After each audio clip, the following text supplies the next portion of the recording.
అల్పపీడన ద్రోణితో ఆంధ్రప్రదేశ్ రాష్ట్ర వ్యాప్తంగా కురుస్తున్న వర్షాలు గుంటూరు జిల్లాలో కూడా విస్తారంగా కురుస్తున్నాయి. కానీ వాతావరణ శాఖ గుంటూరు జిల్లాకి ఎటువంటి అలర్ట్ ప్రకటించకపోయినా గుంటూరు బాపట్ల జిల్లాలో నిన్నటి నుంచి ఎడతెరపి లేని వర్షాలు కురుస్తున్నాయి.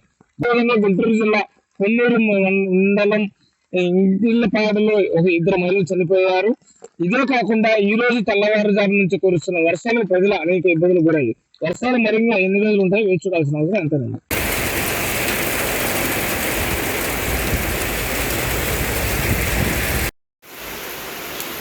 సరేలే మనం మళ్ళీ వస్తుంది కదా వర్షం ఇంకా అదే చెప్తున్నాను. నువ్వు రావడానికి నేర్చుకుంటే కదా వర్షం తడిచిపోతావు.